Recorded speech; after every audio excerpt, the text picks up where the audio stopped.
유대인이 율법을, 하나님 말씀을 받았다, 그렇게 전번에 우리가 읽은 말씀에 기록되어 있습니다. 그래서 유대인의 유익이 무엇인가?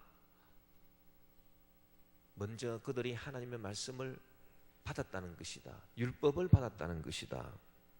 그런데 이제 그 유대인이 하나님의 말씀, 그 율법을 이제 받았지만은, 그러나 그 율법을 그냥 받았다고 해서 이 참된 그런 유대인이 되는 것이 아니다.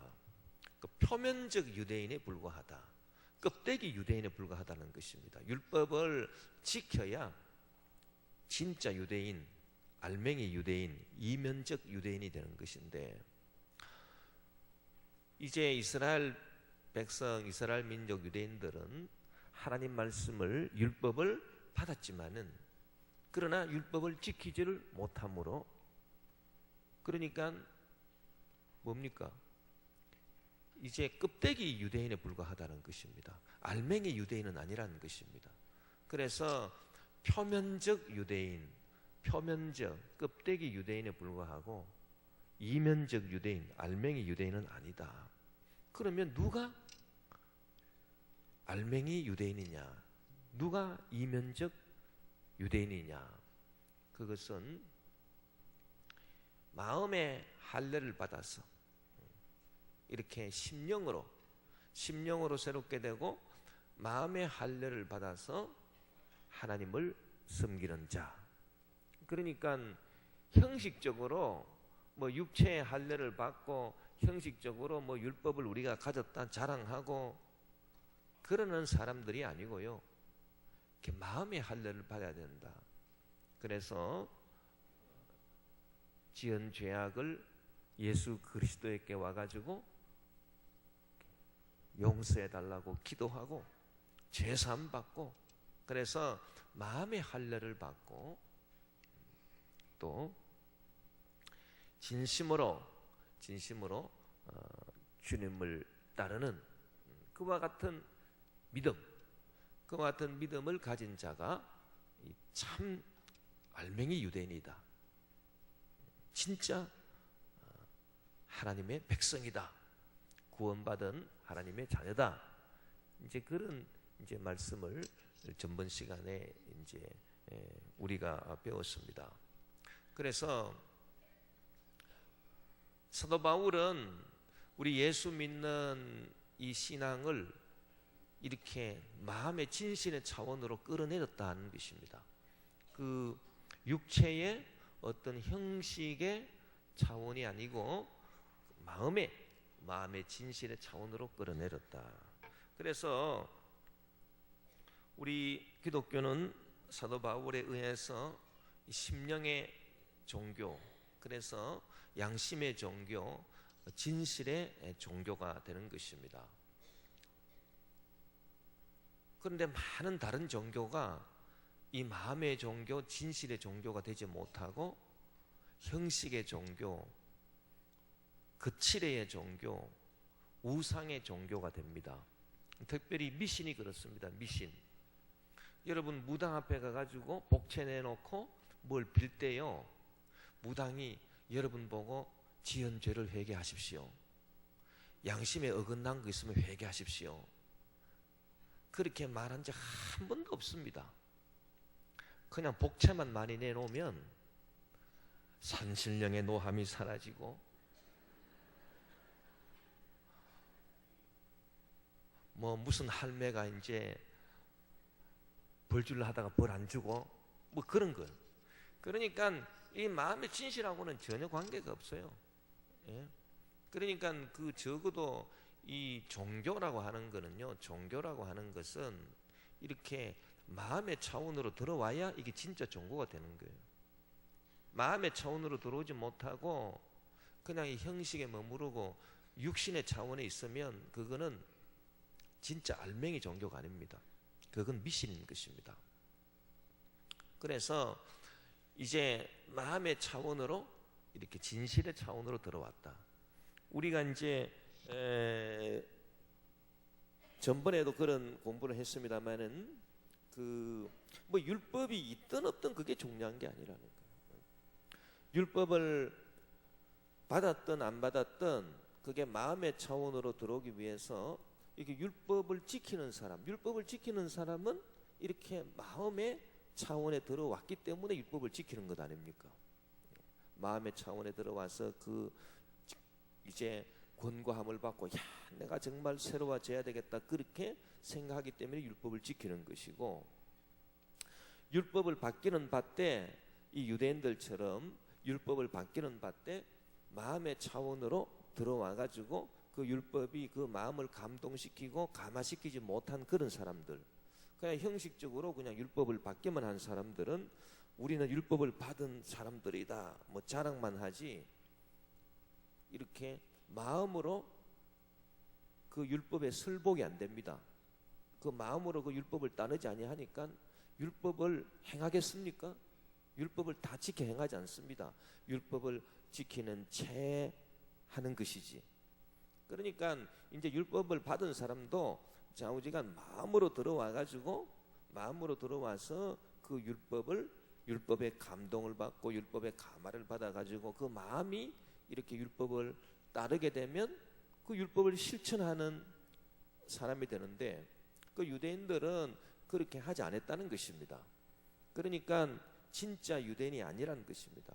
껍데기 유대인, 표면적 유대인에 불과한 것이고, 만약에 율법을 받지 아니했다 하더라도 우리 이방인이 유대인과 달리 우리는 율법을 받지 않았습니다. 그러나 받지 않았다 하더라도 우리 마음에 진실로 우리가 죄를 지은 죄를 회개하고 주님 앞에 나아가서 엎드리고 주님의 말씀을 쫓아 살려고 우리 마음이 진실로 이렇게 감동 감화받고 그렇게 한다면 그런 우리가 바로 이방인이 바로 진짜 유대인이라는 것입니다. 알맹이 유대인이라는 것입니다. 그러니까 중요한 기준이 어디에 있냐면은 눈에 보이고 형식적이고 뭐 그런 데 있는 게 아니에요. 이 사도 바울이 로마서를 기록하면서 이렇게 우리 기독교를 이제 어떤 종교로 만들고 있습니까? 이 마음의 종교, 진실의 종교, 아주 양심에 이렇게 부합하는 그런 종교, 그 종교 차원으로 만들고 있는 거예요. 그래서 차원이 이렇게 우리의 마음의 차원으로 들어가게 되는 그런 종교를 말하고 있습니다. 그런데 그것이 아주 중요한 것입니다. 그래서 형식의 차원이 아니고 이 마음의 차원으로 들어간다. 진실의 차원으로 들어간다. 그게 참 중요하지 않습니까? 예.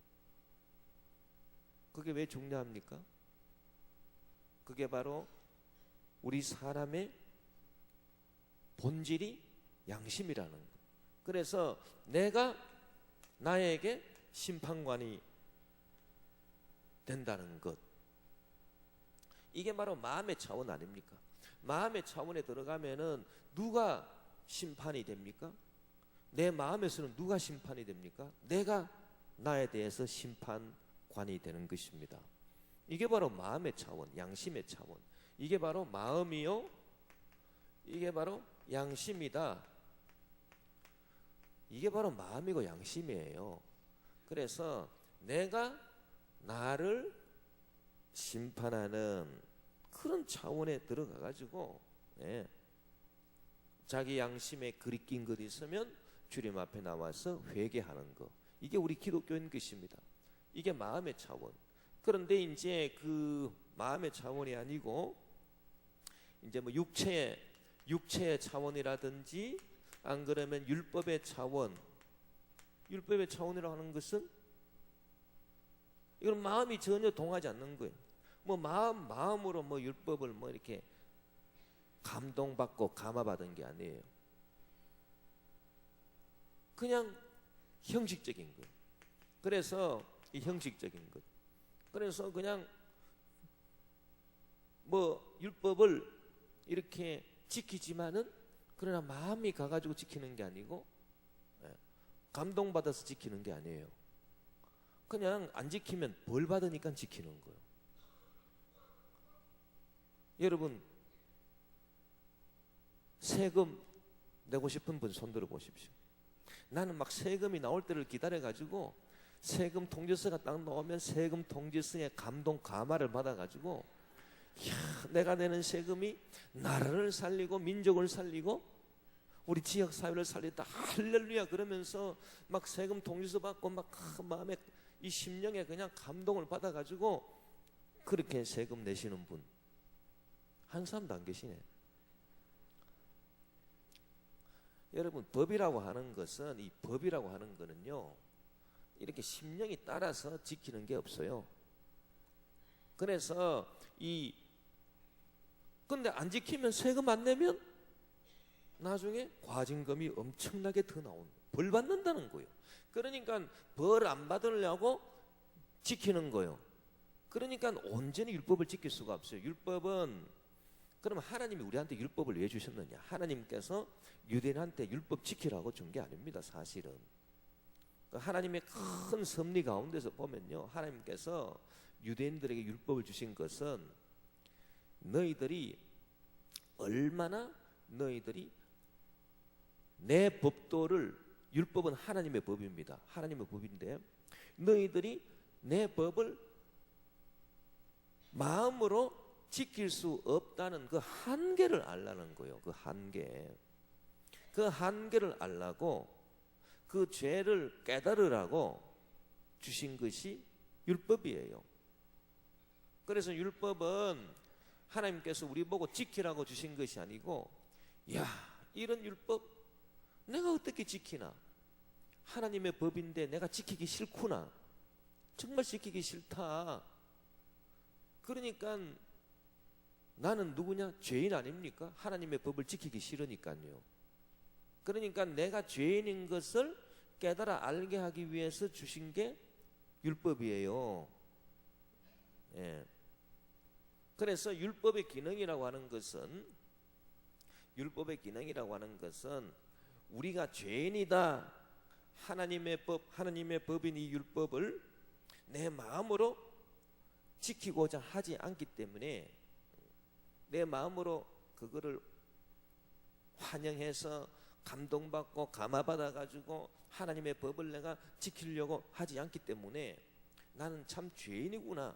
그 죄인이구나라고 하는 것을 깨달아 알기 위해서 하나님이 율법을 주신 거지. 너희들이 뭐 율법을 잘 지켜서 율법 지켜서 구원받고 율법 지켜서 축복받고 뭐 율법 지켜가지고 천당 가고 그러기 위해서 율법을 주신 게 아니라는 거예요. 그러니까 이제 그 주신 목적이 이렇게 다 다릅니다. 예를 들어서 여러분 우리가 거울을 봅니다. 거울이 우리한테 주어져 있는 이유는 무엇이겠습니까? 거울은 왜 줍니까 우리한테? 거울을 딱 보면은 얼굴에 때가 싹 씻어집니까? 나는 거울 보기만 하면 얼굴에 때가 싹 사라진다. 거울이 그런 거 아니잖아요. 그런데 거울을 안 보면 내 얼굴에 때가 얼마큼 묻었는지를 알 수가 없어요. 그래서 거울은 왜 주어집니까? 거울을 딱 보고요. 야, 내가 이렇게 더럽구나. 도대체 이 머리가 꼴이 말이 아니야. 아, 내가 어떻게 이렇게 막 주름이 파졌지. 참 몰골이 말이 아니구나. 그리고 금댕이 묻었구나. 지저분한 게 막 달려있구나. 수염이 왜 이렇게 지저분하냐. 코털이 왜 나왔냐. 뭐 이런 거 봐가지고요. 자기 자신이 그만큼 이렇게 그 추하다라고 하는 그거를 알기 위해서 거울을 주신 거 아닙니까? 거울이 있는 거 아닙니까? 무슨 말인지 아시겠어요? 그러면 거울을 보고요. 이제 씻는 거는 거울로 씻는 게 아니에요. 거울로 딱 봐가지고 내가 이렇게 더러우니까 여기가 지금 금댕이 묻었으니까 여기를 씻어야 되겠다. 이거는 거울로 씻는 게 아니고 비누로 씻습니다. 물로 씻어요. 그와 마찬가지로 율법은 거울이라는 거예요. 우리를 비추는 거울이에요. 율법은 하나님의 법이에요. 율법은 하나님의 법인데 이 하나님의 법은 우리를 쫙 비추는 거울입니다. 그래서 하나님의 법에 우리를 딱 비춰보니까 내가 하나님의 법을 따르기 싫어하기 때문에 막 여기에 막 그냥 금덩이 많이 묻어 있는 것입니다. 하나님의 법을 그냥 지키는 채 하지, 내가 진짜 하나님의 법에 막 감동을 받아가지고 그 율법에 막 법을 지키고 그런 게 아니에요. 그러니까 막 얼마나 우리가 더럽습니까? 그러니까 그 이렇게 우리의 그 추한 모습을 이렇게 율법이 쫙 비추어 줘가지고, 야, 나는 어쩔 수 없는 죄인이구나. 율법 앞에 서 있는 나 자신, 율법의 거울 앞에 서 있는 나 자신을 볼 때, 하나님의 법이 쫙 있는데 이런 법도 어기고 내가 저런 법도 어기고, 내 마음이 이 법을 따르고 싶지 않아서 내가 이런 법도 어기고 저런 법도 어기고, 하나님은 나보고 도둑질 하지 말라 했는데 내가 막 도둑질하고, 남을 미워하지 말라 했는데 막 미워하고, 그래서 이런 법도 어기고 저런 법도 어기고, 그러니까 나는 참 이렇게 금덩이 많이 묻어있고 때가 많이 묻어있는 추한 죄인이구나라고 하는 것을 알기 위해서 하나님께서 율법을 우리 사람들에게 주셨다는 것입니다. 그래서 그 율법을 유대인들한테 주셨다는 거예요. 그러니까 착각을 하면 안 된다는 거예요. 우리는 율법을 지킬 수가 없어요. 우리는 율법을 지켜서 구원받는 게 아니에요. 어떻게 구원받습니까?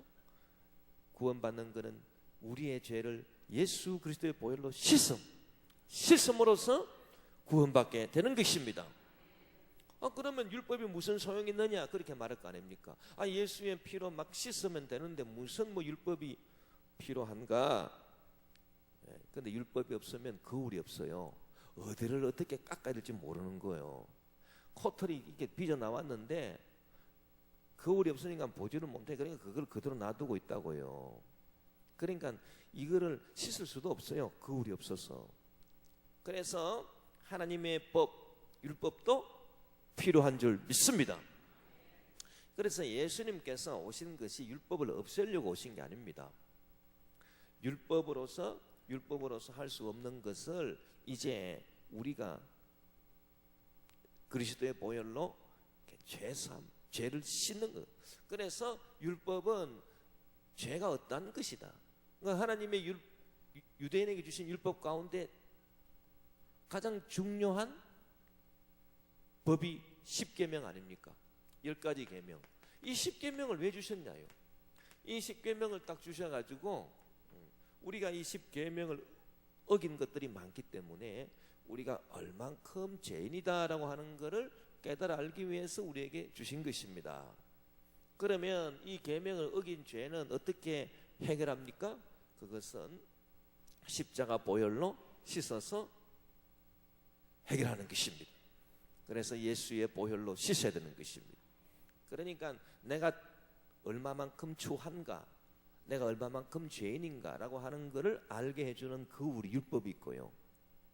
그리고 씻는 예수의 보혈이 또 있는 것입니다. 할렐루야. 그러니까 율법도 좋은 것이에요. 율법도 좋은 거예요. 율법도 선한 거예요. 율법도 필요한 거예요. 율법을 없애려고 예수님 오신 거 아니에요. 그러나 율법을 지킴으로써 우리가 구원을 받는다, 이렇게 생각하면 안 되는 것입니다. 우리는 율법을 지킬 수가 없습니다. 왜? 사람들의 마음이 아담 하와 이후로 하나님의 법을 떠나버렸습니다. 사람의 마음이 하나님의 법을 좋아하지 않아요. 아담 하와 이후로 아담 하와의 그 조상이 지은 그 죄가, 그 마음이 계속 자손들한테 흐르고 있기 때문에 선악과를 따먹지 말라라고 하는 걸, 그걸 어기고 따먹은 그 아담과 하와의 그 원죄가, 하나님께서 뭐 하지 마라 라고 말씀하신 그 율법, 그거를 싫어하는 거예요. 벌써. 그러니까 사람은 이 율법을 지켜서 구원받을 수 없다는 것입니다. 그러니까 율법으로는 죄를 깨달을 것밖에 없다. 그러나 죄를 깨닫는 것도 아주 중요한 일이라는 거예요. 율법이 없으면 죄가 뭔지 깨닫지를 못한다는 거예요. 법이 없으면 죄가 뭔지 깨닫지를 못하듯이 하나님의 계명, 하나님의 율법 이게 없으면 죄가 뭔지 깨닫지를 못한다는 거예요. 자기가 얼마나 더러운지 깨닫지를 못한다는 거예요. 그러나 계명이 딱 있으니까, 율법이 있으니까 내가 이것도 어기고 이것도 어기고 이것도 어기고, 그러니까 나는 참 죄인이다, 죄인인 것을 깨달을 수 있다는 거예요. 여러분, 참 하나님의 법, 하나님의 율법이 얼마나 중요한지 아십니까? 이 성경에 보면은 다 이게 구약에서만 율법이 있는 게 아니에요. 예수님께서 우리에게 하신 말씀 그 전부 다 어떻게 보면은 법입니다. 예를 들어서 뭐 사랑하라, 미워하지 말라, 시기하지 말라, 질투하지 말라, 음란하지 말라, 방탕하지 말라, 뭐 전부 다 그냥 법 아닙니까? 내 이웃을 사랑해서 구제에 힘쓰라, 너 혼자 살려고 하지 마라, 욕심을 내지 마라, 뭐 전부 다 법 아니냐고요. 그런데 그런 이렇게 그 법이 없으면은 죄가 뭔지 어떻게 알겠습니까? 죄가 뭔지 모르는 거예요. 이 사람들이요, 이 성경 말씀을 이렇게 잘 공부하지 아니한 사람들은 죄가 뭔지를 잘 몰라요. 죄가 뭔지를. 그리고 이제 막 교회 다니면서 자기는 아주 의로운 사람인 줄 착각하고 있습니다. 말씀 교육이 안 되고 그 하나님 말씀, 예수님 말씀, 그 말씀 교육이 제대로 막 안 돼 있기 때문에 사람들이 이 거울이 없는 거예요. 거울. 이 말씀, 이 율법에 거울이 없어요. 그러니까 이 말씀이라고 하는 게요, 자 보세요, 이 말씀이 하나님의 말씀 속에 뭐가 있느냐? 율법이 있는 거예요. 율법도 하나님의 말씀 속에 포함되어 있는 겁니다. 그러니까 우리가 전번 시간에 공부한 그 로마서 말씀에 유대인의 유익이 뭐냐? 저들이 하나님의 말씀을 받았습니다. 율법을 받았는데요, 하나님의 말씀을 받았다고 했거든요. 그러니까 하나님 말씀 속에 율법이 다 들어가 있다, 포함되어 있다. 그걸 우리가 알 수 있고요. 또 하나님의 말씀이 어떻게 보면 다 법이잖아요.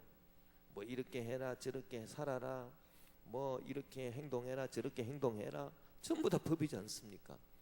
그러니까 이 하나님 말씀이 법이에요, 법 사실. 예. 그런데 그러니까 하나님 말씀의 거울, 하나님 말씀의 거울이 없으면 내가 얼마만큼 더럽고 얼마만큼 죄인이고 모르지 않습니까? 모르면은 씻을 생각도 안 하는 거죠. 아니 자기가 더럽다고 하는 걸 알아야 씻으려고 하지 않겠습니까? 여기 뭐 시커먼 게 묻었는데 모르고 있어. 그러면 그냥 가는 거예요. 그럼 주위 사람들이 야, 당신 이마에 뭐가 있네? 뭐? 그러고 씻지 않겠습니까? 알아야 씻지요. 모르는데 왜 씻겠습니까? 우리가 이제 어렸을 적에 이제 그 놀리기 위해 가지고 나는 바보 찍어 가지고 등에 붙였습니다. 어떤 애. 걔 그것도 모르고 맨날 돌아다니. 나는 바보 그러고. 그러니까 애들이 막 웃고 쟤 왜 웃는지 모르잖아요. 집에 가가지고 옷 딱 벗어보니까 뒤에도 붙어 있는 거예요. 나는 바보. 뭐 그런 이제 그 어린애들 장난. 모르니까요. 모르니까 그냥 뛰지를 못하는 겁니다.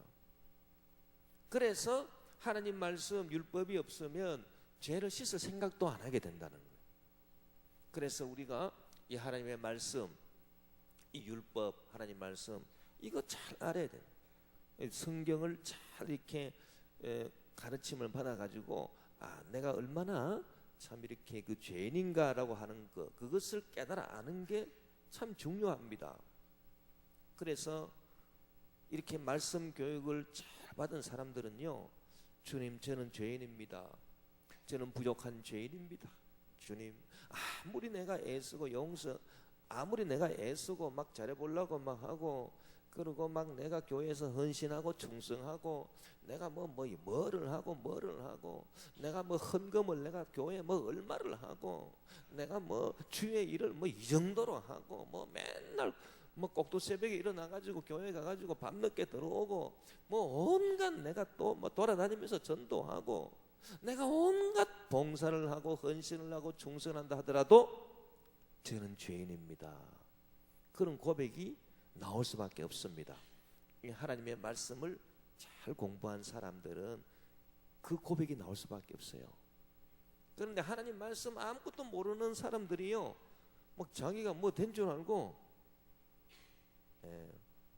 교만하고 그리고 우쭐해가지고 막 바리새인들처럼 막 돌아다닙니다.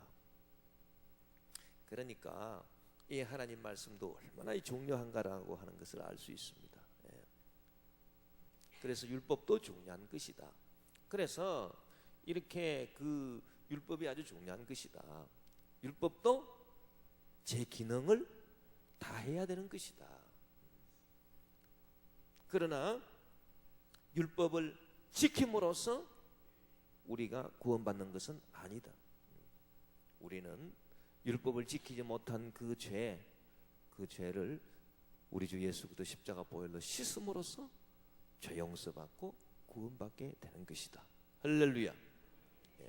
그래서 우리가 이제 그 주의 보혈로 이제 죄 사함을 받는다라고 하는 것은 보혈로 죄 사함을 받는다라고 하는 거, 이게 바로 뭐가 동원돼야 되느냐고요. 이 마음이 동원돼야 되는 거예요. 마음으로, 양심으로 주님, 내가 주 예수 십자가 보혈로 주의 죄를 씻어 주시옵소서. 이거는 심령의 문제라는 거예요. 심령의 문제. 이거는 바깥에서 보이는 문제가 아니라는 거예요. 우리가 여기서요, 이제 중요한 것을 우리가 이제 깨달아 알 수 있습니다. 그게 뭐냐면 다 이렇게 그 심령 속에, 이렇게 마음 속에, 그러니까 이 심령, 마음, 이 마음 속에 이 마음 속의 세계는 보이지 않는 세계.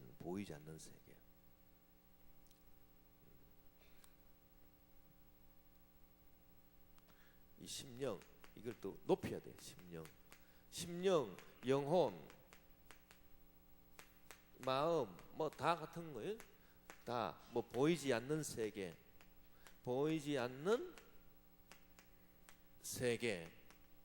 이게 다 이게 다 같은 말이에요.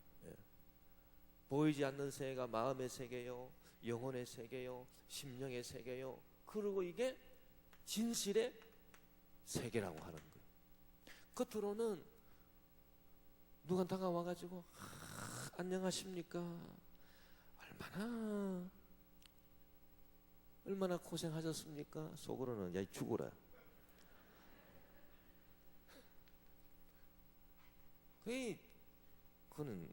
그런 게 얼마나 많습니까? 막 겉으로는 그냥 간드러지게 인사를 하면서도 속으로는 너 빨리 안 죽나? 어디 가서 사고나 확 당해버리라. 그런 저주가 있고요. 그런데 이 보이지 않아요. 이 심령의 세계는 보이지 아니하니까 그렇게 속으로는 저주를 하는데 입으로는 축복을 하고, 입으로는 잘 되기를 바랍니다. 얼마나 고생하셨습니까? 잘 돼야죠. 잘 되십시오. 속으로는 잘 되기는 뭐자도 빨리 죽어라. 자, 그러면 한번 물어보겠습니다. 이게 심령이 있고요, 육체. 이 육체의 입으로 행동으로, 그죠? 육체 입이나 행동이나, 이는 보이는 세계예요. 그럼 육체적으로 입으로 아이고 참 잘 되기를 바랍니다. 그러면서 행동도 간드러지게 와가지고 아유 얼마나 바쁘셨습니까? 이렇게 만져주고 막 위로해주고 보이는 것으로 막 온갖 그냥 막 아양을 떨고, 근데 마음으로는 빨리 안 뒤지나? 빨리 죽어라. 만약에 그런 경우가 있다면요, 자, 입으로 육체로 말하는 이게 진실입니까? 속으로 마음으로 품은 게 진실입니까? 이게 진실이다라고 하는 분은 아마 사람이 아닐 거예요. 이게 진실 아닙니까? 이게 진실이라고. 진실이 진짜 세계입니다. 그렇지 않습니까? 그러니까요, 하나님은 살아계신 진짜 하나님. 그러면 뭘 보겠습니까? 하나님께서 이 심령을 보지 이걸 보겠습니까? 그래서 사람은 겉모습을 보나, 겉모습을 보지만 하나님은 심령을 감찰하시느니라. 왜냐하면 심령이 진짜니까요. 심령이 진짜 아니냐고요. 나 당신 사랑해 해놓고 속으로는 빨리 안 죽나? 그러면 안 되지 않습니까? 그러니까 하나님은 살아계신 하나님, 진실하신 하나님은 이 보이지 않는 마음의 세계를 참 하나님께서 참 보신다. 예? 그리고 자, 이거는 바깥 세상인데 보이는 세계인데, 보이는 세계. 자, 보세요. 이 보이는 세계에서 이런 게 중요한 게 아니라는 거예요. 그래서 이 행동하는 거 자, 마음이 가가지고 행동으로 나오면 그거야 얼마나 좋겠습니까? 근데 마음이 가서 행동으로 나오는 게 아니라 마음은 없이 그냥 행동만 한다. 좋지 않다. 그래서 사도 바울이 말하기를 우리가 돌아보는 것은 보이지 않는 세계, 보이는 것이 아니고 보이지 않는 세계니, 그런데요, 보이는 것은 잠깐이고 보이지 않는 것은 영원함이니라. 할렐루야. 이 보이는 육체, 이것도요 잠깐이에요. 잠깐. 요새 그런 영화가 있었다 그러잖아요. 니막 그 강을 건너지 마오. 그런 영화가 있었다는데 98세 된 이렇게 노인이 세상을 뜨셨답니다. 그러면서 그 할아버지가 할머니하고 하여튼 그렇게 이제 잘 살고, 그리고 이제 98세 돼 가지고 이제 돌아가시면서 참 두 분이 서로 하는 말이 참 우리 참 그동안 잘 살았네, 잘 살았어. 그리고 이제 갔었어요. 잠깐이에요. 100년을 같이 살고 잘 살았네 하든지 90년을 하든지 잠시 잠깐입니다. 이게 바로 보이는 세계라고 하는 거예요. 보이는 세계. 예. 근데요, 이 사람들이 이 보이는 세계에서 살다가 이제 죽어서 이 육체가 딱 이제 한 줌의 흙으로 돌아가고 연기로 날아가 버리면은 얼마나 허무하겠습니까? 그런데 이 보이는 세계가 진짜 세계가 아니에요. 이게 진짜 세계가 아니에요. 진짜 세계는 이게 진짜예요. 할렐루야. 그러니까 어느 것이 진짠가라고 하는 것을 우리가 깨달아야 됩니다. 어느 것이 진짠가. 이거를 우리가 이제 이런 말로도 할 수 있습니다. 이 이제 신학적인 말로 하면은 이런 세계, 심령, 영혼, 마음 보이지 않는 세계, 이게요 형이상학이라고 그래요. 형이상학의 세계고요. 이걸 갖다 물리학이다 이렇게 학문적으로 보면 그렇게 얘기합니다. 자, 물리학은 보이는 물체에 대해서 연구한 게 물리학이에요. 그래서 뭐 물건이 날아간다, 뭐 속도가 얼마다, 뭐 어쩌고, 뭐 우주선을 띄워가지고 저 달에 뭐 가는데, 화성에 가는데 몇 년 걸리고, 전부 다 보이는 세계 아닙니까? 보이는 세계 물리학이고요. 형이상학이라고 하는 것은 형이라고 하는 거는 한문으로 이 보이는 형태라고 하는 형입니다. 보이는 것 위에 있는 학문이라, 그래서 보이는 것 위에 있으니까 보이지 않는다는 거예요. 그러나 보이지 않는 세계를 공부하고 연구하고, 그게 형이상학이. 신학이 어떻게 보면 형이상학이. 신학은 보이지 않는 하나님의 역사, 거기에 대해서 말하는 게 신학. 이 형이상학. 자, 예수의 보혈로 내 죄가 사함받은 줄 믿습니다. 그러면 이 물리학의 세계에서 만약에 여기 이 세계에 있는 사람은요, 그 말을 아예 받아들일 수도 없어요. 왜? 예수의 피가 언젠데요? 2000년 전에. 여기는 보이는 세계는 시간과 공간의 지배를 받아요. 이 보이는 세계는 시간과 공간의 지배를 받아요. 그래서 2000년 전에 예수님이 골고다 언덕에서 흘리신 피, 그게 지금 나하고 무슨 상관이 있어요? 2000년 전에, 그것도 한국이 아니고 저 팔레스타인의 골고다 언덕에서 예수님이 흘린 핏방울하고 나하고 지금 무슨 상관이 있습니까? 시간이 엄청 다르고 공간이 엄청 다른데요. 그러니까 이런 물리학적인 입장에서는 신앙 자체가 형성이 안 되는 거예요. 그건 뭐예요? 형이상학. 여기는 보이지 않는 세계. 보이지 않는 세계는 시간도 없고 공간도 없어요. 보이지 않는 세계. 여기서 예수의 피가 참 내 심령의 모든 죄를 다 씻어주는 줄 믿습니다. 그렇기 때문에 신앙은 바로 형이상학이라는, 신앙은 형이상학, 이 보이지 않는 것을 중요하게 생각해요.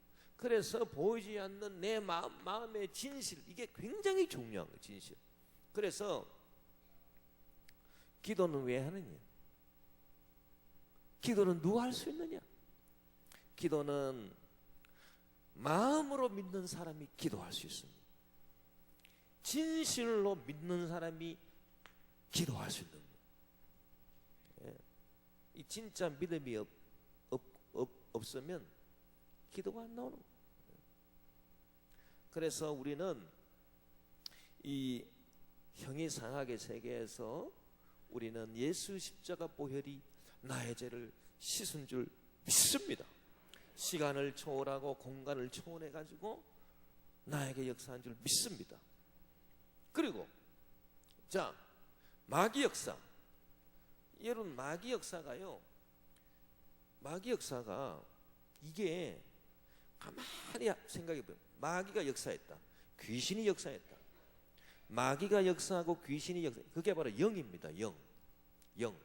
영이, 악한 영이 역사하는 게 이 물리학 세계에서 이게 일어나는 게 아닙니다. 여기서 악한 영들도 여기서 일하는 거예요. 예.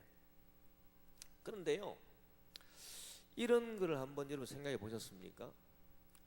예를 들어서 이 교통사고 같은 거 났을 때에, 야, 내가 참 1초만 더 늦었더라면 사고 안 났을 낀데, 뭐 그런 거 있잖아요.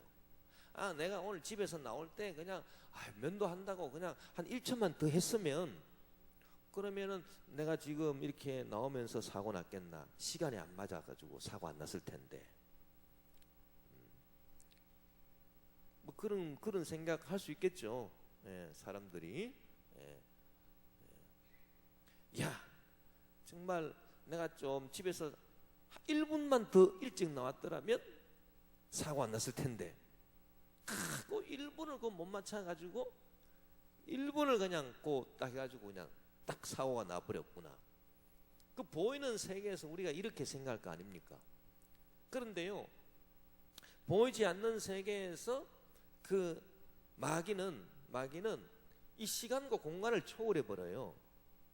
시간과 공간을 초월해 가지고 이렇게 시간과 공간을 지배하고 다스립니다. 그러니까 악한 마귀를 내어 쫓는다라고 하는 게 왜 중요한가? 여기서는 절대로 시간을 돌이킬 수 없어요.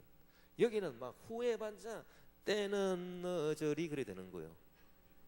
뭐든지요. 여기는 아무리 여기서 막 그냥 아이고 막 발을 동동 구르고 뭐 그렇게 해도 때는 너저리 그래 되는 겁니다. 왜? 시간을 돌이킬 수 없어요. 여기는 시간을 돌이킬 수 없어요. 시간을 어떻게 돌이켜요? 시간과 공간의 지배를 딱 받아버리는데. 그런데 보이지 않는 세계는요, 시간을 돌이킬 수 있는 거예요. 운명을 바꿀 수가 있는 거예요. 그래서 이 보이지 않는 세계에서, 이 마음의 세계에서 기도하는 거예요. 기도. 여기서 기도하잖아요. 기도하면은 여기서는 시간과 공간을 돌이키지 못합니다. 그러나 기도는 뭘 돌이킨다고요? 시간을 돌이키고 공간을 바꿔버리는. 그러니까 기도가 중요한. 기도하자 우리 마음 아파요. 할렐루야. 그러니까 기도하면요, 여기서 사고가 터지려 하다가도 안 터지게 돼 있어요. 왜?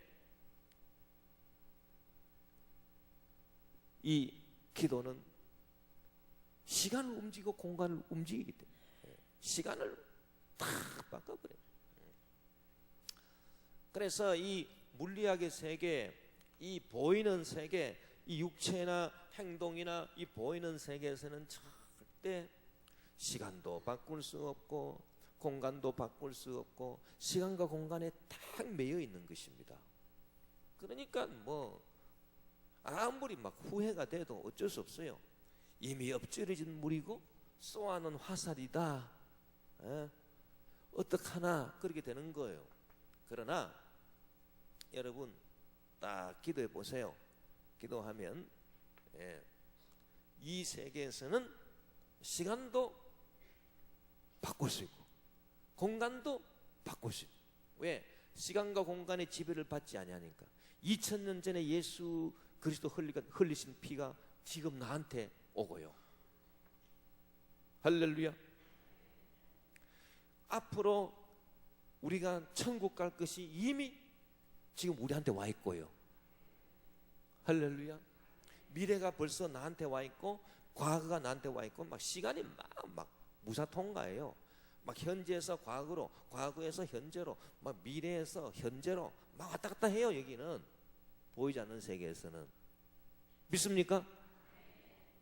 그러니까 2000년 전에 예수 십자가 보혈의 은혜가 지금 나한테 오는 거고, 또 미래 천국의 역사가 나한테 또 오는 거고, 왔다 갔다 하는 거 아닙니까? 그러니까 시간이 왔다 갔다 하니까 이 보이지 않는 세계에서 기도하면 시간을 바꿔버려요. 공간을 바꿔버려요. 그래서 터질 사고도 안 나게 돼 있다고요. 그래서 기도하라는 것입니다. 오늘 집을 나서기 전 기도했나요? 오늘 받을 은총 위에 호소했나요? 기도는 우리의 안식, 빛으로 인도하리. 기도하면. 그래서 이 진실의 세계가, 이 진실의 세계, 이 진리의 세계가요, 이 껍데기 형식의 세계를 지배하게 돼 있다는 거예요. 여러분, 진리가 거짓을 다스리는 것을 믿으시기 바랍니다. 그게 하나님 말씀을 믿는 겁니다. 진실이 거짓을 이깁니다. 할렐루야. 그래서 이 육체나 행동으로 보이는 세계에서는 이 거짓이 가능해. 여기는 거짓이 가능해. 그러나 영혼과 마음과 보이지 않는 세계는 거짓이 불가능해. 이거는 진실, 마음은 진실, 진실의 세계다. 진실을 여기는 숨길 수가, 여기는 거짓을 숨길 수가 없어요. 여기는 거짓을 여기는 숨길 수가 있지만 여기는 거짓을 숨길 수가 없어요. 그러니까 진실의 세계죠. 그러니까 진실의 세계가 이 거짓의 세계를 어떻게 한다고요? 지배하고 다스린다는 것입니다. 그러니까 보이지 않는 것이 보이는 것을 지배하고 다스리는 줄 믿습니다. 그게 신앙입니다. 신앙은 보이지 않는 내 마음의 진실한 믿음이 보이는 이 모든 환경을 지배하고 다스리는 것을 믿으시기 바랍니다. 이게 신앙이라는 거예요. 이게 이런 그 진리 위에 딱 서 있어야 그게 진짜 신앙. 그래서 여기서 중요한 게 뭡니까? 내 마음이 나를 책망할 게 있다. 아, 이거 큰일 나는 거예요. 이건 진실의 세계이기 때문에 뭐 남이 뭐라 그러든 그거 상관할 필요 없어요. 남이 와가지고 아휴, 얼마나 참 당신 고상하십니까? 뭐 저는요 이렇게 성도님들이 저한테 와가지고 목사님 뭐 대단한 분이고 목사님 참 훌륭한 분이고 그러면은 아이고 저렇게 몰라도 한참 모르신 뭐가 제가 대단한 사람입니까? 내가 나를 보면은 참 한심하기가 짝이 없는데요. 예? 그런 경우가 얼마나 많은데 그래서 아이고 참 헛다리 짚어도 한참 짚고 계십니다. 그러고 막 제가 얼마나 막 좌불안석이 되는지 아십니까? 막 아유 제발 그런 말씀 하지 마세요. 참 왜냐 내가 나를 책망할 게 얼마나 많은데요. 응? 여러분 어떻습니까? 여러분도 마찬가지일 거라고요. 누가 와가지고 대단하십니다. 뭐 어떻습니다. 정말 훌륭하십니다. 그러면 이 마음의 세계에서 내가 나를 판단하는 그런 이 마음이 있는 진실한 그런 분들은 전부 다 그런 말 하지 마십시오. 정말 참 내가 나를 아는데요. 내가 얼마나 부족한지 내가 아는데요. 아이고 그러지 마십시오. 아이고 내가 괜히 막 내가 아이고 멍구스럽습니다. 그러면서 그냥 막 걸쩍걸쩍하고 그냥 그럴 거 아니겠습니까?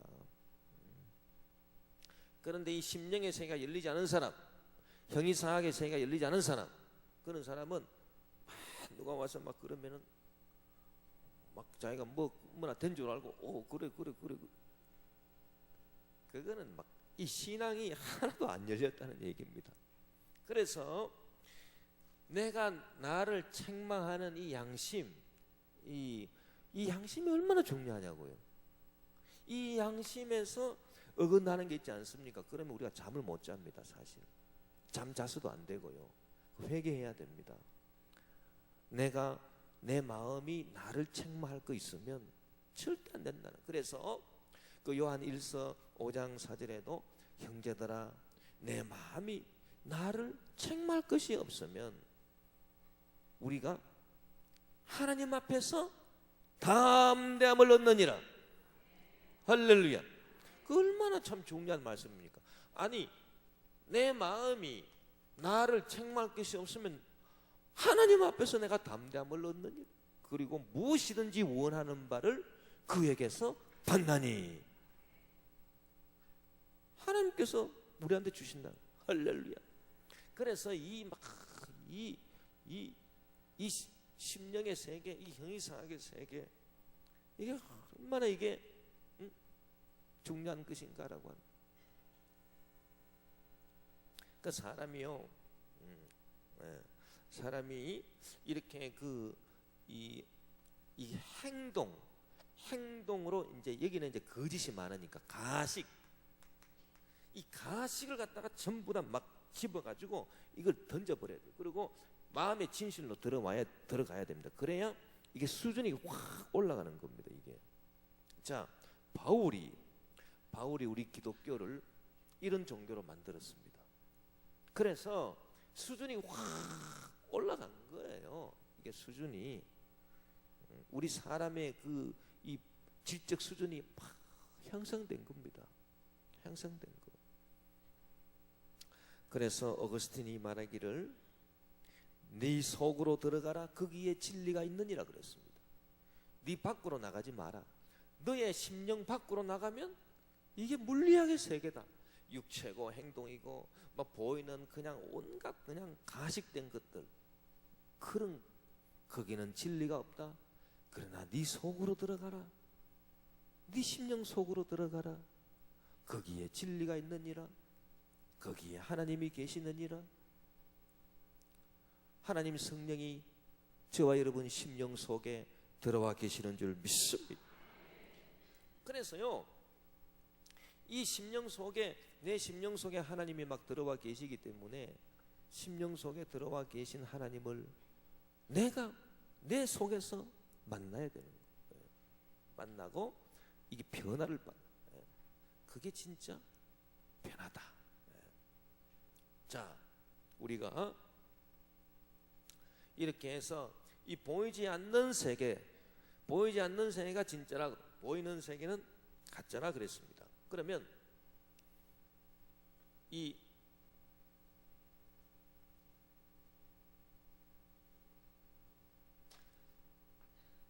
보이는 우리 사람으로도 말하던 보이는 육체가 있고 영혼이 있다. 이거는요 가짜예요, 가짜. 이거는 어떻게 보면은 이거는 이 가짜라고 하는 것은 이게 뭐 그 실체가 아니다 그 말입니다. 정확하게 말씀드리면 이게 뭐 없는 것이 아니고 있기는 있어요.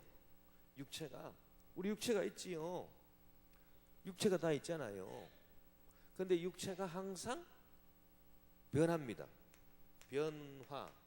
변화하고 생겼다가 없어졌다 합니다.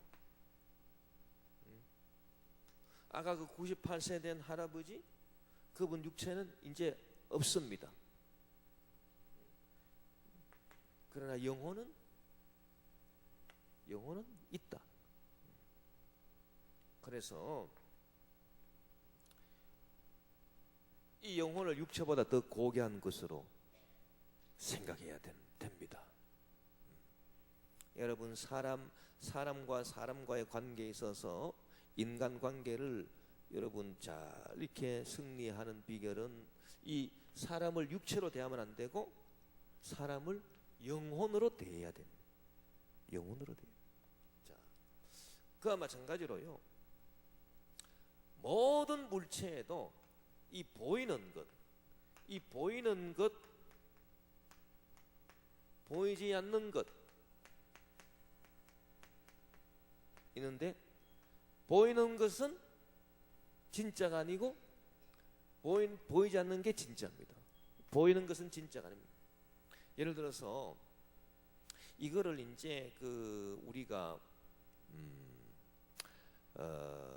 신학에다 이제 적용하면요, 이제 그 성찬의 이론에 이제 적용할 수도 있습니다.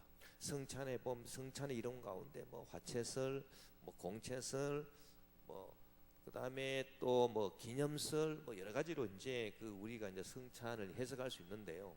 예. 이제 보이는 것은 떡입니다. 이렇게 떡. 요 보이는 것 아닙니까? 보이는 것 떡. 예. 보이지 않는 것은 뭐겠습니까? 예수님께서 이 떡을 주시면서 받아 먹어라. 이것은 내가 너희를 위하여 주는 내 살이다. 그렇게라고 했을 때 이 떡 속에 보이지 않는 주님의 살이 있다고 믿는 거예요. 주님의 살이 있다고 믿는 거, 그게 바로 그 형이사학적인 사고방식입니다. 그래서 성찬을 할 때 이런 생각을 갖고 성찬을 할 수도 있고요. 또 이제 떡이 이렇게 있으면 이 떡을 단순하게 이렇게 그 우리가 떡을 먹음으로 해가지고 예수님이 마지막 만찬한 거를 기념하는 것이다. 그래서 뭐 기념 차원에서 떡을 먹는다. 그렇게 생각할 수도 있고요. 예. 또 우리가 이 떡을 먹을 때 주님께서 영적으로 여기에 영적으로 임하신다. 그렇게 믿을 수도 있고요. 뭐 여러 가지 이제 다양하게 이제 그 생각할 수가 있는데, 그 칼빈은 이런 이제 그 주장을 했습니다. 이 떡을 먹을 때 주님께서 영적으로 임하신다. 그러면 보통 사람들 생각할 때 우리가 떡을 먹을 때 영적으로 예수님이 임하신다. 그러면 그 영적으로 임하신다라고 하는 것도 보이지 않는 그런 차원이 임한다는 것 아닙니까? 그러면은 보이는 게 중요합니까? 보이지 않는 게 중요합니까? 보이지 않는 게 중요하잖아요. 이게 훨씬 더 중요하잖아요. 그러니까 이쪽이 훨씬 더 중요하니까 이제 떡을 참 우리가 먹으면서 여기에 주님이 함께 영적으로 함께 하신다. 그런 이제 경건한 믿음을 갖고 우리가 성찬을 딱 이렇게 할 수 있다라고 하는 것입니다. 그래서 이 진리를 아는 것, 그 진리를 안다라고 하는 것은 진실을 이제 아는 것이고, 진실은 이렇게 보이지 않는 영혼의 마음의 세계에 있는 것이지 보이는 육체나 변화무쌍한 뭐 사실 이 육체의 세계는요 보면은 막 이렇게 그 참 얼마나 이렇게 변화무쌍한지 모릅니다. 여러분 집에 가가지고 사진첩을 한번 쫙 보십시오. 20대 내가 이런 시절이 있었나? 30대 아이고 내가 이런 시절이 있었나? 40대 아이고 내가 이럴 때도 있었구만. 50대 제가 최근에 이제 그 어느 장로님 이제 병원에 입원하셔가지고 기도 좀 해달라 그래서 가서 이제 기도해 주면서 제가 30년 전에 제가 그 장로님을 교구에서 뵀는데요. 지금 뵌 거예요. 그랬더니 연세가 89세. 아이고 그때만 해도 막 그냥 막 50대 후반이란 막 하던 어휴 보니까 완전 그야말로 시체말로 쭈그렁 밤송이가 돼 있었어요.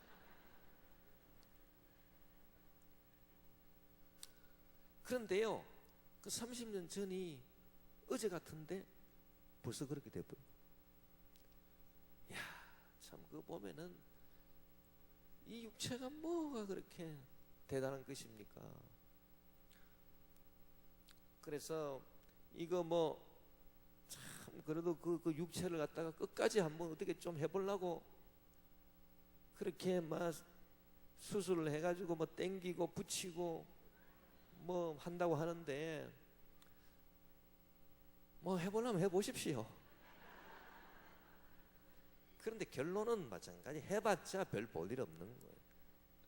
해봤자 잠깐이에요. 누가 저보고 자꾸 이렇게 염색을 하라고 하더라고요. 목사님 염색을 좀 하세요. 염색하면 10년 이상 젊어 보일 텐데. 그래서 됐습니다. 염색하면 뭐합니까?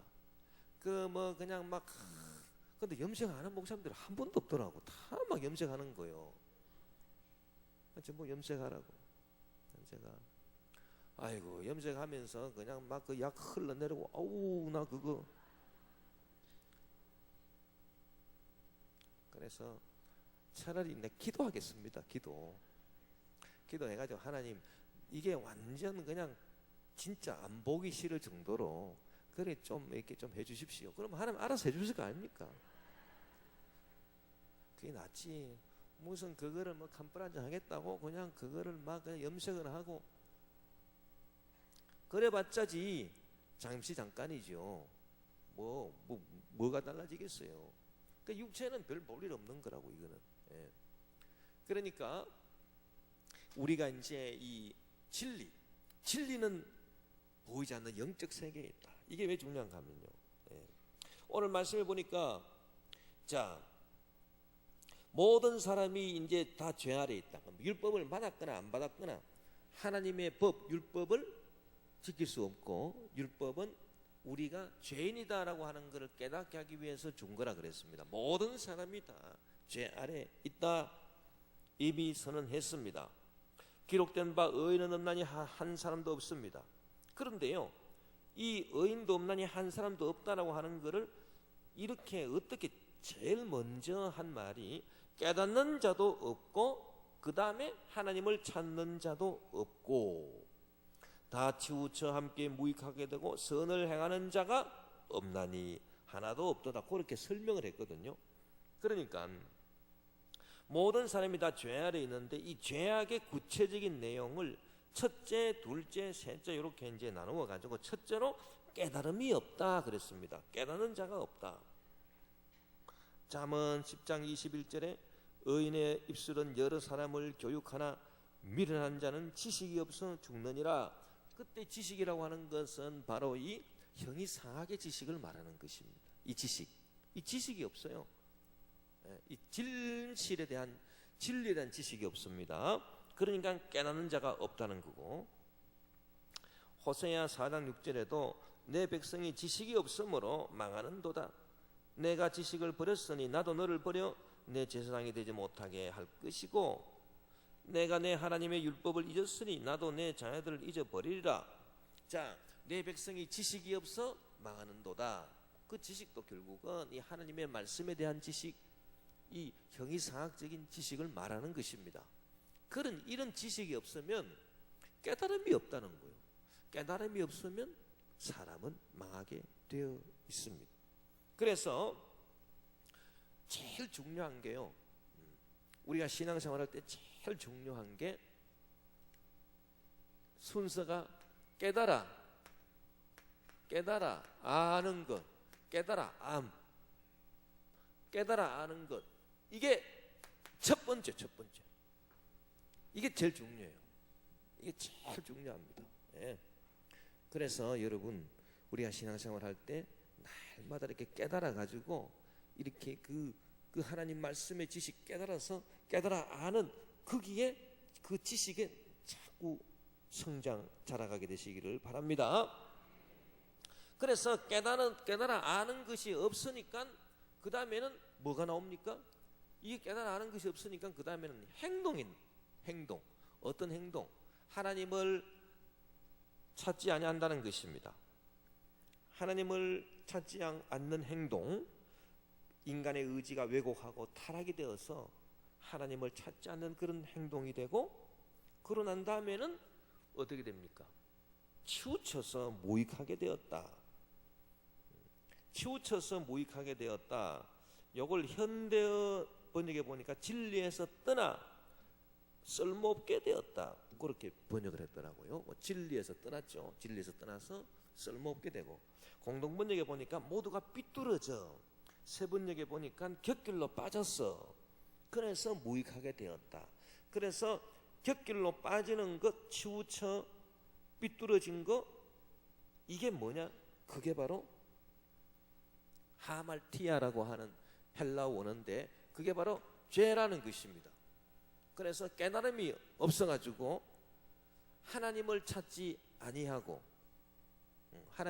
그 행동이 하나님을 찾지 아니하고 치우치게 됐는데 그게 바로 죄다. 그 하말티아라고 하는 것은 관역에 빗나갔다라고 하는 뜻이 있어요. 그것이 빗나간 인생을 살게 된 것, 그것이 바로 죄다. 그렇게 말하고 있는 것입니다. 그래서 이게 이 빗나갔다라고 하니까요. 자, 우리가 이제 그 죄의 이제 원어를 한번 살펴보면,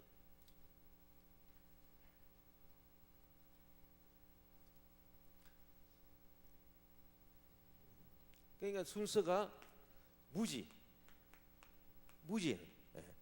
이 진리를 깨달아 아는 게 없어요. 진리를 깨달아 아는 게 없으니까 그 다음에 하나님을 찾지 않아요. 하나님을 찾지 않고 이 세상 피조물로 육신의 정욕, 안목의 정욕, 이생의 자랑으로 빠져버렸다. 그래서 인간 의지가 타락했습니다. 의지가 타락했어요. 인간의 의지가 하나님을 향하지 않고 피조물을 향해 버렸다. 그러니까 어떻게 됐느냐? 치우쳐 가지고 곁길로 새버렸다. 치우쳐서 그 곁길로 샜다. 요게 이제 빗나갔다. 요게 이제 죄입니다. 죄. 그래서 이제 그 헬라어로 하말티아라고 하는 것인데, 이 하말티아라고 하는 말 뜻은 이 빗나갔다라고 하는 거. 빗나갔어요. 그러면 그 빗나갔다라고 할 때 빗나갔으니까 이게 뭡니까? 빗나갔으니까 관에게 딱 맞았는데 빗나갔어요. 이거를 통해서 우리가 알 수 있는 것이 방황하는 거. 이게 바로 죄의 결과라고 하는 거. 예. 어디에서 와서 어디 때문에 어디로 가는지 뭐 때문에 사는지 알지 못하고 방황하는 거. 이게 빗나가는 거예요. 에레미야 애가 4장 14절에 그들이 그 거리에서 맹인같이 방황하며 그들의 옷들이 피에 더러워졌으므로 그들이 만질 수 없도다. 이제 막 죄에 빠져가지고 방황하는 그런 인생을 말하고, 우리가 이스라엘의 역사를 볼 때에 이스라엘이 애굽에서 나와가지고 광야에서 40년 동안 방황하였습니다. 민수기 32장 13절에 야훼께서 이스라엘에게 진노하사 그들에게 40년 동안 광야에서 방황하게 하셨더라. 그래서 이 방황이다. 빗나가니까 방황이다. 방황하게 되고 목적 상실. 바람 부는 대로 물결 치는 대로 그냥 살아가는 인생이 되어버리고 말았습니다. 그러다가 이제 멸망당하는 그런 이 인생으로 이렇게 되어버리고 말았어요. 그래서 빗나가고 방황한 그런 현상을 전부 다 여기 상징적으로 말했습니다. 목구멍은 열린 무덤이고 혀로는 썩임을 일삼고 그 입술에는 독사의 독이 있고 그 입에는 저주와 악독이 가득하고 그 발은 피 흘리는 데 빠르고 파멸과 고생이 그 길에 있고 평강의 길을 알지 못하였고 그들의 눈앞에 하나님을 두려워함이 없느니라. 이런 것들이 전부 다 이 방황하고 인생의 목적을 상실한 그 결과로 주어지는 아주 비참한 죄악의 현상들이다. 그렇게 가르쳐주고 있는 것입니다. 우리가 이제 이런 걸 볼 때에 하나님의 은혜로 우리가 그럼 어떻게 회복돼야 되느냐? 이 회복이 중요하잖아요. 회복하는 거는 요 순서 그대로 밟으면 됩니다.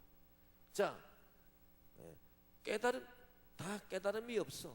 깨달음이 없어가지고 처음에 이렇게 깨달음이 없어가지고 깨닫는 자도 없고 진리를 깨닫는 자가 없어서 그래요. 그러니까 우리는 요 거꾸로 가려면은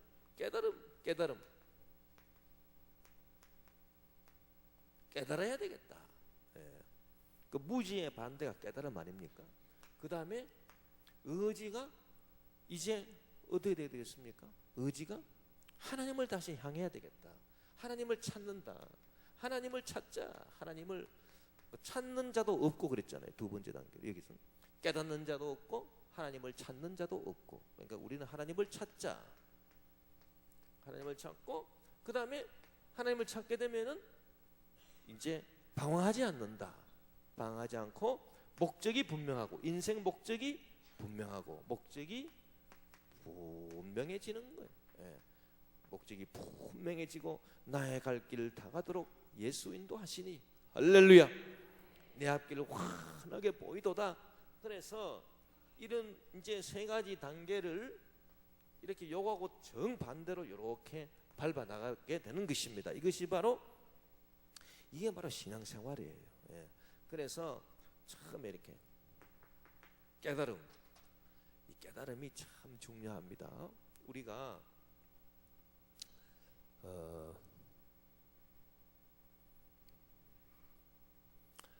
이렇게 신앙생활을 주변에서 저분은 신앙생활을 몇 년 했나? 10년. 저분은 몇 년 했나? 20년. 저분은 몇 년 했나? 30년.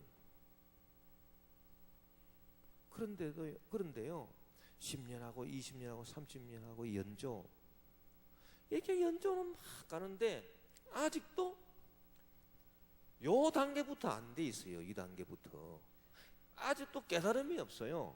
아직도. 그런데 어떻게 하나님을 찾겠습니까?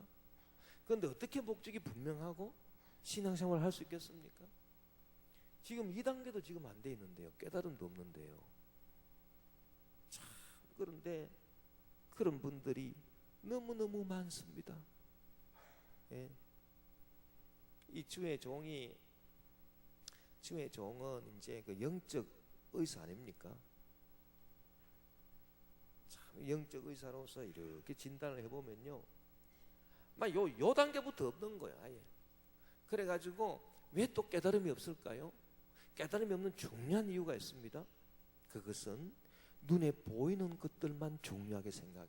눈에 보이지 않는 자기 심령의 세계에서 자기가 자기에게 재판관이 안 돼 있어요. 자기가 자기를 판단하는 이 일을 너무나도 게을리 하는 거예요. 뭐 그냥 1년 365일 매번 주님 앞에 나와서 기도하고 예배드리고 막 그렇게 기도도 그냥 열심히 하고요, 봉사도 열심히 하고 충성도 열심히 하고 헌신도 열심히 하는데 깨달음, 형이상학의 세계에서, 형이상학 마음의 세계에서, 이 껍데기 육체 행동 그런 거 말고요, 자기 마음의 세계에서 자기가 자기를 양심으로 성찰하는 그게 없어요. 그 첫 단계, 첫 단추가 없습니다. 첫 단추가 안 깨져 있습니다. 그러니까 깨달음이 있을 수가 없습니다. 1년 365일 가도 아무것도 없고, 그런 분들의 관심은 어디 있느냐? 신앙생활 하면서 이 헛다리 짚어가지고요, 남이 자기를 뭐라고 하는가 거기에 막 집중, 막 귀가 막 크게 끌려가지고요. 어거스틴이 뭐라고 말했습니까? 네 속으로 들어가라, 거기에 진리가 있느니라.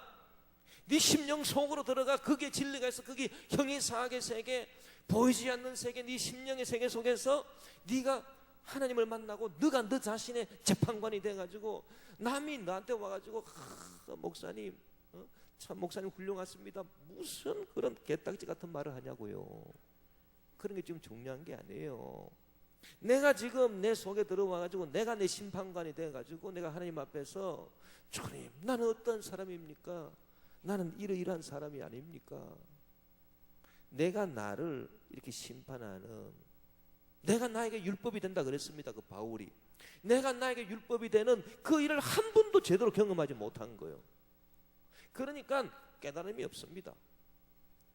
그냥 네 속으로 들어가라, 거기에 진리가 있느니라 했는데 내 속으로 들어가지는 않고 전부 다 눈이 바깥으로 향해 가지고요, 보이는 세계를 향해 가지고 그냥 하나님 아버지 저 돈 좀 주십시오, 저 보이는 건강 좀 주십시오, 그리고 보이는 세상에서 사람들이 나를 뭐라 그러냐, 나를 칭찬하는가 나를 욕하는가, 뭐 그런 데만 그냥 관심이 집중돼 있어 가지고, 그리고 막 보이는 세계에서 막 자기가 무슨 뭐 하나 좀 한 자리 할까 뭐 그런 데만 관심이 집중돼 있어 가지고요, 깨달음이 없다는 거예요.